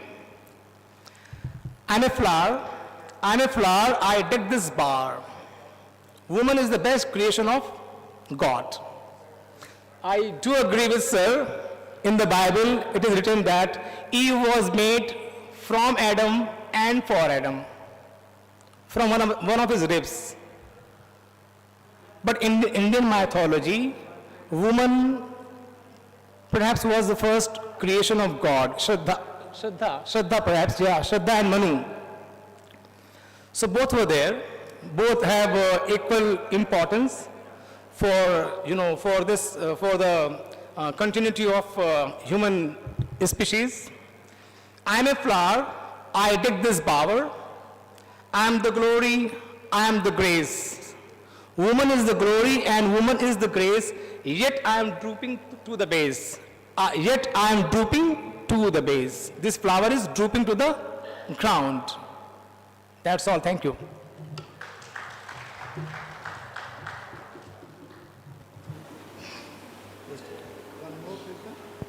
No, I think there is no paper. Any questions for the speakers, paper presenters? If there is any questions or specific name whom you are asking the questions. In this session, 16 papers were presented. The first paper was by Dr. Asim Mondal. I'm going by the sequence that has been given to me and not by the sequence in which these papers were presented. So, first paper was by Dr. Asim Mondal. He is an associate professor, Department of English, Ramakrishna Mission Residential College, Narendrapur, Kolkata. And his paper is titled Indian Culture and Women Empowerment as envisaged by Tagore, by Rabindranath Tagore. He referred to Ghaure Bahare, Chokhir Bali, Gitanjali, and other works, right? So he's talking about the short stories, he's also referring to the poems, and he's talking about Tagore's take on women and how he considers the women empowerment and how his vision of empowerment is different from the vision of the Westerners. Any questions to him? Or should I move on to the next one? I think there are no more questions, so I move on. The next paper presenter was a research scholar from Munger University, Mr. Pranav Priya. His paper is titled Breaking Chains, Building Dreams, Veermati's Quest for Identity in Difficult Daughters by Manju Kapoor. In this paper, Pranav Priya is talking about one of the protagonists of this book, Manju Kapoor's book, Difficult Daughters. And Manju Kapoor was a teacher of English in one of the colleges of Delhi University, and she was familiar with the Western tradition of feminism and the idea of gender, etc. So all these themes have been reflected in this novel, how various characters become symbols for various things and how the resistance has been presented. That was the theme of this paper. So any questions regarding this? There was one more paper on Manju Kapoor, right? So if both these speakers, they wish to exchange notes, they are welcome. No notes? The third paper was by Mr. Sunny Anand. He is also a research scholar from Munger University, and the title of the paper is Notion of Binary Opposition of Derrida and Levi-Strauss with Respect to Women. Now both these theoreticians, Derrida and Levi-Strauss, they are talking basically about language, but still he is talking not only about these two critics, he is also trying to rope in feminists like Sima Dabua, Gilligan, and trying to analyze what these people are trying to mean and how this binary hierarchy works in the works. He is trying to do that. So this was an offbeat paper, Sunny Anandji. Generally people do not invoke both these Derrida, both these critics, Derrida and Levi-Strauss, to analyze feminist discourse. So congratulations to you. Any questions to him? No questions. The third paper was by Dr. Tarun Kanti Haldar, who made a presentation on Kamala Das and empowered women's voice in Indian literature. This paper was read out by Mr. Tarun Kanti Haldar, who is an assistant professor and head of the department, Panchur College, affiliated to the University of Calcutta, Kolkata. And he describes Kamla Das as the mother of Indian English poetry, and how this woman feels empowered by boldly confessing her various acts, and how she becomes the feminist voice in Indian literature. And this becomes one of the ways to feel empowered. So,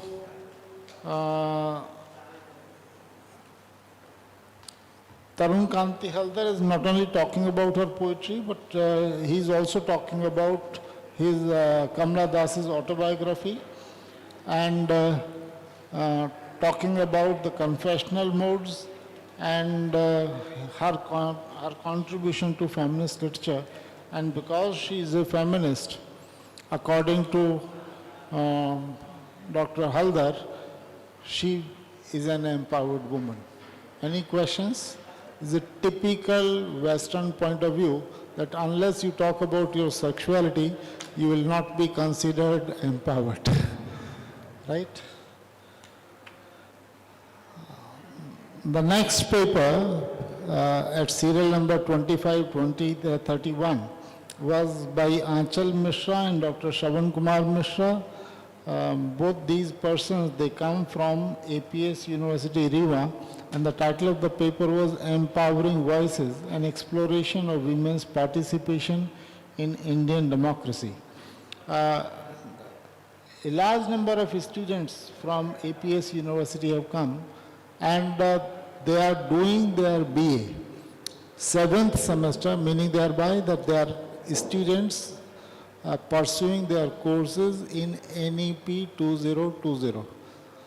Meaning thereby that APS University has implemented NEP 2020, where the BA program or the undergraduate program is for 4 years. Other universities, like my university, is yet to implement that scheme. So I'm happy that at least whatever has been envisaged in the NEP 2020, that all these students, they will be able to concentrate on their research work, and they'll be able to find some ways out by the time they complete their MA, that will be completed. Now this paper,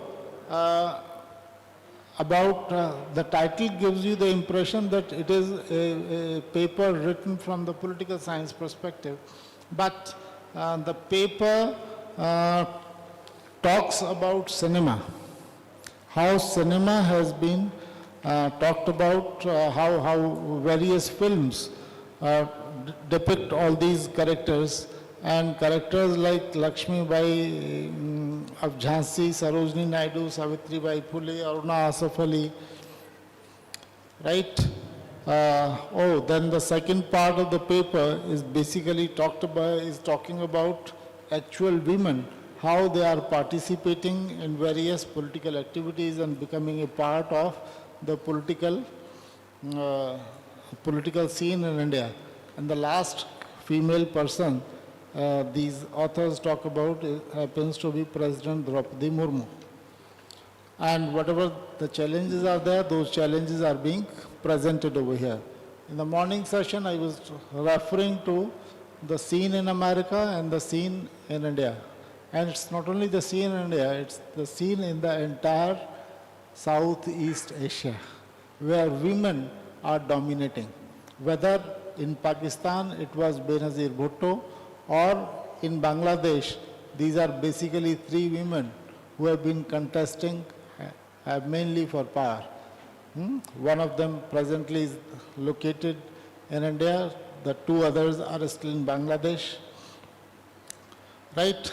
The next paper, serial number 26-27, once again is a joint paper by Dr. Jyoti Pandey and Mr. Saras Mishra. It is about portrayal of tribal women in Indian literature. And the paper basically talks about Mahashweta Devi and various stories and short story and novellas have been taken into account, mainly Aranyas Adhikar, 1084 Ma, and Dauti the Bountiful. Daulati the Bountiful. So how Draupadi and Dulna, and how, the paper also talks about Mulk Raj Anand, right? Then Kamla Markandeya. So this is basically about three novelists, Mahashweta Devi, Mulk Raj Anand, and Kamla Markandeya. And on the basis of these three writers, the authors are talking about the tribal concerns and the women coming from the marginalized sections. Mulk Raj Anand generally talk. Yes, yes. So Mulk Raj Anand does not talk about tribals in the Kuli or in Untouchable or in two leaves and a bud. So sometimes you see all of them are basically undergraduate students, so they need to be trained. The next paper, serial number 28, is titled Draupadi's Retelling, A History, Myth and Modernity in Chitra Banerjee Devakaruni's The Palace of Illusions. The authors are Dr. Jyoti Pandey and Ms. Shruti Pandey. She is the only,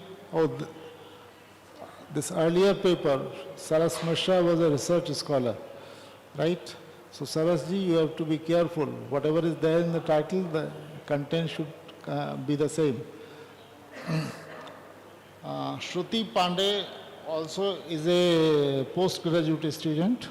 She is MA 4th semester, so on the verge of completing, moving into research. So Draupadi's retellings, a history of myth, a history, myth and modernity in Chitra Banerjee Devakaruni's The Palace of Illusions. And one particular novel that deals with a particular incident and has been written by Chitra Banerjee Devakaruni, who stays in the United States. That has been talked about here. And I do not know how history and myth go together and how this modernity has been yoked, but this is how most of the American authors try to demystify Indian history, and in the process they again mystify that particular kind of history. Next paper, serial number 30, was by Mr. Shivansh Dubey, who is from MA English 4th semester, and Ms. Vandita Sharma, who is also from MA English 4th semester, APS University. The title of the paper is Shifting Mindset, the Impact of Social, Political and Economic Changes on Women's Empowerment in India. So, whatever the World Economic Forum's Global Gender Gap report has presented, she is trying to comment on that from the perspective of various data, and in the process she is also talking about the status of women, and she is talking about feminism in India in the pre-colonial period, women in Buddhist era, women during Islamic era, women in the colonial period, then waves of feminism are there, first wave, second wave, third wave, then women empowerment, what are the issues of social changes, then political changes, then economic changes, then health empowerment, and last of all the findings. Then the role of NGOs in women empowerment, and last of all suggestions are also there. So generally this is what the Westerners want, and this is what Shivansh Dubey and Vandita Sharma have done. But I very much doubt if there will be something serious or something new in this paper, because whatever is there on Google, the same data has been presented. So it is basically, by and large, to me it appears to be cut and paste work. Anyway, let me move on to the next paper, serial number 33, that is Shraddha Pandey and Saras Mishra, Voices of Her, the evolution of women's persona in Indian literature. Now, Voices of Her. right? Can you say voices of his, right? So we have to see whether this her can be used in the nominal form. And in this paper, how these women protagonists find a place, that has been talked about. And in the first part, this when the paper says persona in Indian literature, perhaps they do not mean Indian literature in English, and therefore the paper talks about the Indian texts like Rig Veda, Upanishads, Puranas, and like that, an Indian text. And then suddenly the patriarchy comes into existence, right? Patriarchy began to exert complete dominance over her role. This is what the authors are saying. And the life has been taken over by this concept, and therefore authors like G.V. Desani, Pratap Sharma, Guru Charan Das, Asif Karim Boy, etc., they are representing and they are protesting against that. Then she moves on to Vijay Tendulkar, right? Then Havadan, all these texts have been referred to, and she is trying to prove her point on the basis of these authors. The next paper, serial number 34, by Dr. Jagjit Kaur and Mr. Bharat Mishra from BA Honours 7th semester, is titled Folk Narratives of India as Regulators of Gender Roles with Power of Innovation and Cultural Self-Renewal. So folk narratives have been taken into account. From where have these folk narratives been taken? I have got no clue for that. The history of how these folk studies came into existence in 1955 in the Department of Folklore in Indian University has been referred to, but which is this Indian University? I think I have no idea about that. Then some notable names are Birinchi Kumar Barua, A.K. Ramanujan, Jawaharlal Handu, Prafuldat Goswami, Birendra Nath, etc. This is what the authors write. And Change of Sex, The Folktale of Foolish Wife, Wise Wife's Folktale, Wife of a Monkey, Folktale of a Bachelor, Wise Women Folktales, Imarti Devi, The Cantankerous Husband, The Brahmin and Dev, all these stories, they have been narrated.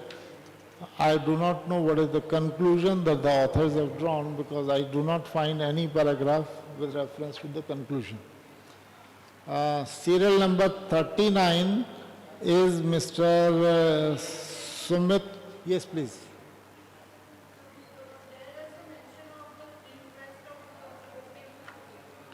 There is a mention of?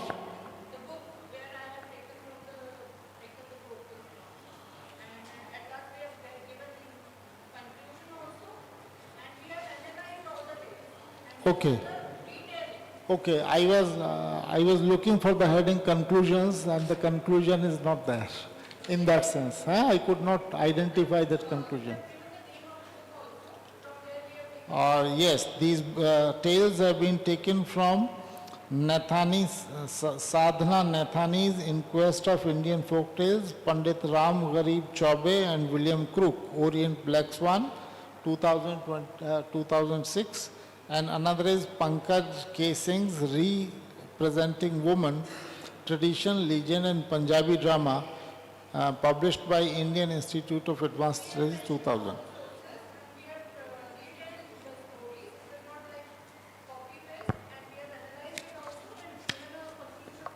Okay, thank you for a clarification. Now, Mr. Sumit Gupta's paper, who is doing his BA Honours 7th semester, Difficult Daughters, a study of portrayal of women by Manju Kapoor, A paper on Manju Kapoor has already been discussed. So once again, Veeramati, etc.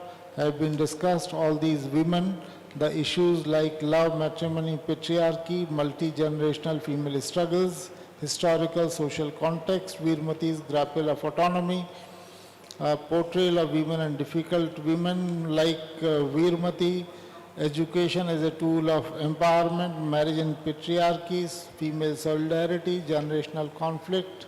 Generational conflict continues among Kasturi, Veeramati and Ida. Then family honor and social expectations. Veeramati is social, a woman caught between tradition and modernity. Then marriage and female subjugation. Marriage and illusion of freedom, family honor and patriarchal control. These 10 points have been discussed by the authors.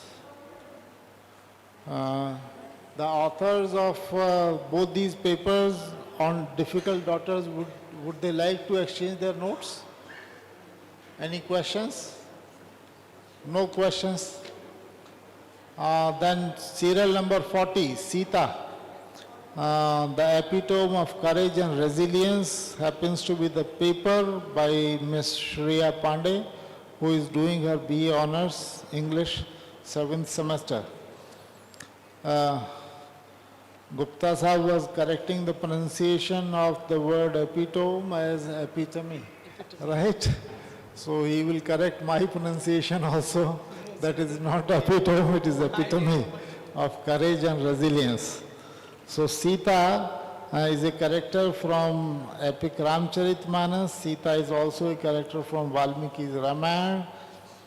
Sita is also a character from Chitra Banerjee Devakaruni's The Forest of Enchantments. So it is about the recreation of Sita. Then Swami Vivekanand also talks about Sita, and then she is trying to understand how Sita expresses her femininity and how is she empowered in all these books.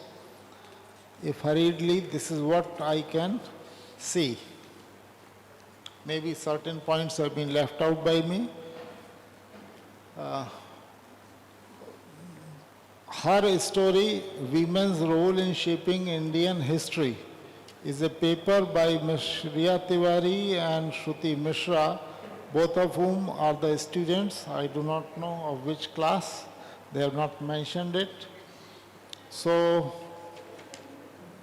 her story, Women's Role in Shaping Indian History. So, characters like Rani Lakshmi Bai, they have been referred to, and the reference begins from A.S. Altaker's book called Position of Women in Hindu Civilization that was published way back in 1938, then Sumit Sarkar, then Condition of Women during the Vedic period, then Condition of Women in the later period, Gupta period, etc., then Indian National Congress, then women who have excelled in various fields like Kalpana Chawla, Sunita Williams, Sudha Murthy, Jhampa Lahiri, Lata Mangeshkar, M.S. Subbalakshmi, etc. They have been named. And then various reform bills, Hindu Code Bill, Dowry Prohibition Bill, Women's Reservation Bill. So these bills, they have tried to improve the condition of women and have emphasized on women's rights. There is a paper by Mr. Abir Singh Baghel, Stories of a Struggle, Tribal Life in Mahashweta Devi's Hazar Chaurasir Ma, the mother of 1084. So one particular novel of Mahashweta Devi is the point of discussion in this paper, and various characters and how various issues like modernity, civility and normalcy come into play, and how Mahashweta Devi's activism and her contribution affect the tribal oppression and try to control it. Perhaps these are some of the issues that have been discussed. Transformations of Sujata, symbolism of Sujata's character, blurring the lines between realism and fiction. These are some of the issues that have been talked about. And during the course of discussion, various aspects of realism, they have also been brought in: social realism, political realism, realistic psychology, cultural realism, etc. Right? And there was an oral presentation made by Dr. Gupta on my right-hand side, who discussed one of his own poems and a poem of his colleague. And he was trying to read both these poems as an answer to each other. That's all I had to say from my side. Yes, there is a question from one of my students, Mr. Ayush Jaiswal. Yes, please.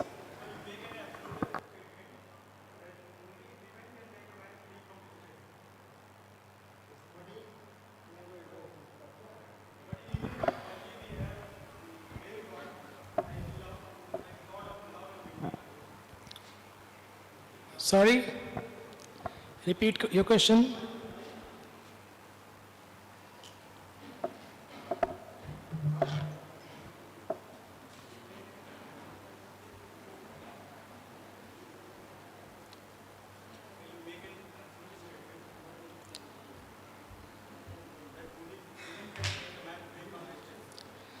One can take a horse to a pool, but 20 can't make it drink.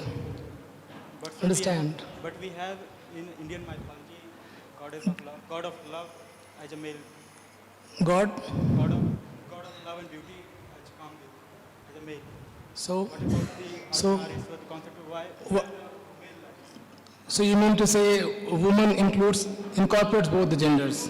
Yeah, that's why. That is what you mean to say. Absolutely that only women. That's why. It's not an absolutist statement actually. It was your perception.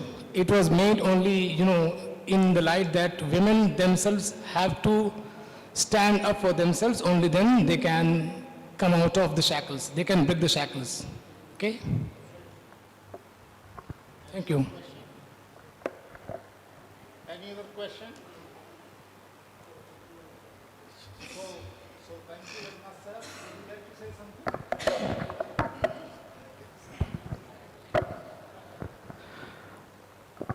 Just some passing remarks about this session. It was good to see that many students of undergraduate level, they ventured to come forward and present their papers. But naturally, since they are beginning, there is some sort of immaturity with them. And this immaturity happens when you start something, you try to know everything. But in seminars or when you come to present this type of paper, you have to be very specific about your subject. Then there was 2 papers related to tribal stories. In fact, in one there is some discussion on some specific tribal stories, but in the other paper there is a mix-up. There is also talk of Mahasweta Devi, and then there is talk of Untouchable and Kamala Markande. In fact, they do not deal with tribal stories. So you need to be very specific about your topic. And there were 2 papers related to Manju Kapoor, Difficult Daughter. She has been very popular, and there was one paper related to Chitra Banerjee, Diva Karuni. Her novel was, analyzed. In fact, Chitra Banerjee, Diva Karuni tries to present Draupadi in a different light. So that paper was again interesting. And as Sir has remarked that there was a paper about Derrida and Foucault and others talking about the binaries and the man-woman binary. So it was discussed from a different point of view. The most remarkable thing about this session that I could see was the way in which sir analyzed, skimmed and scanned your paper and presented in a very short period of time the summary of all papers. It takes too much of experience and knowledge to go through your papers in a short period and comment on those papers. So all credit to sir for this kind of commentary. I think these are my remarks, and over to Tripathi ji for the further course of action.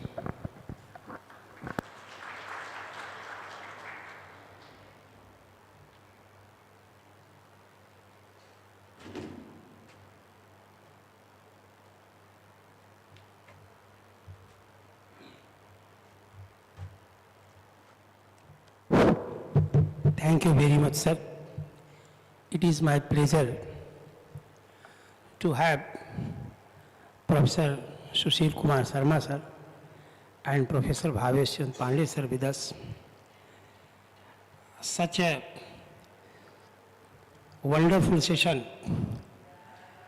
in which more than 50% participants are undergraduate students. This is a matter of great pride for us. Both pride and proud. Proud because you have at least taken an initiation to come up yourself as a paper presenter. It's not an easy job. And once you have presented here, it means in your university, in your department, you are trying it with your teachers.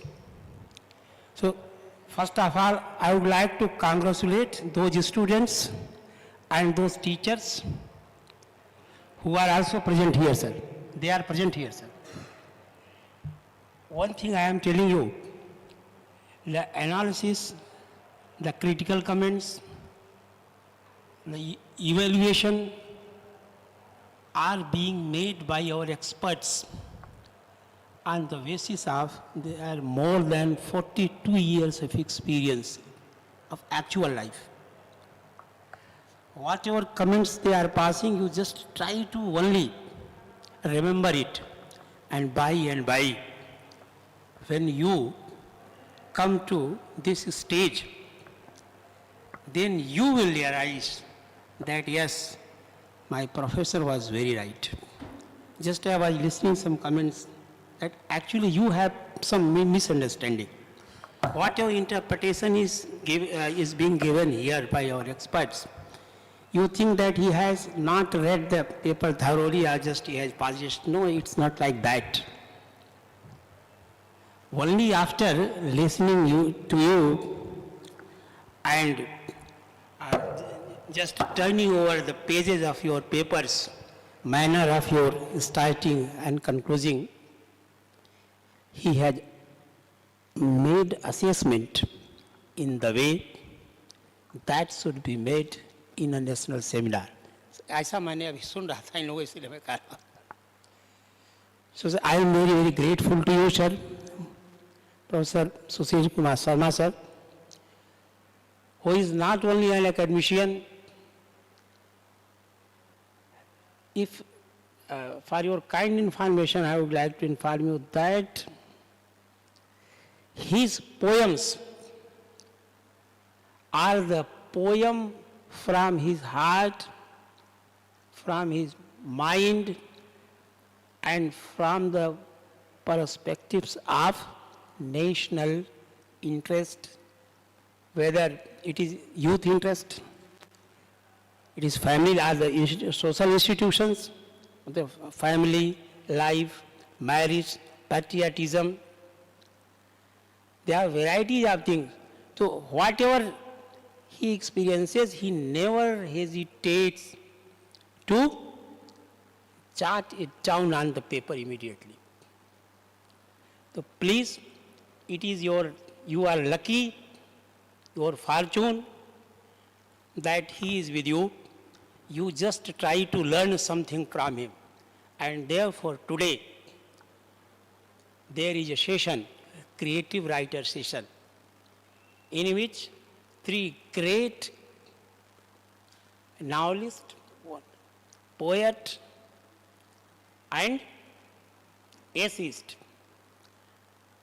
we have with us. That session will be held from 6 p.m. to 7 p.m. in this very hall, in which the Honorable Vice Chancellor of my university, who was going somewhere, it was scheduled.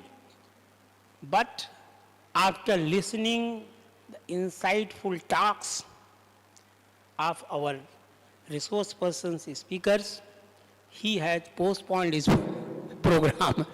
And he was saying that I would be present, and if that program would run for more than 3 hours, I will continuously remain sitting there without moving a little bit or shaking my body. It means, and so many dignitaries, local dignitaries, those who are present in Chitrakoot, they are also coming. Most of them, sir, you are just analyzing the papers here, and this was being watched by ADM of our district, DIG. Just I was looking it. That so many principals of degree colleges near Banda, Chitrakoot, they were live here. So, sir, I am very, very grateful that today, sir, you have given this precious time. And not only we here, but the entire academia has participated in this event. आप लोगों को ऐसा लग रहा होगा कि हम लोग 4 लोग यहाँ बैठे हैं और सब लोग यहाँ कह रहे हैं, लेकिन मैं अभी वही लाइव देख रहा था कितने लोग देख रहे हैं इसमें. Pilot session is going on there in a conference hall, and you just now you live link is given here. Click, and within a click you can enjoy the entire session of today and also tomorrow. So whether you are here or you are going, you are somewhere, because some participants are leaving today, you can enjoy the session. So I am very much happy, very much glad. I have no words to say that, that I am thankful to you or you are thankful to me. So sir, if you permit, should I finish this session? And I again request you, please join sharp at 6 p.m. for Creative Writers session. And now one pilot session is going on. If you want to join there, physically you can go there in conference hall, or digitally also you can join. I have sent a live link. Link में है.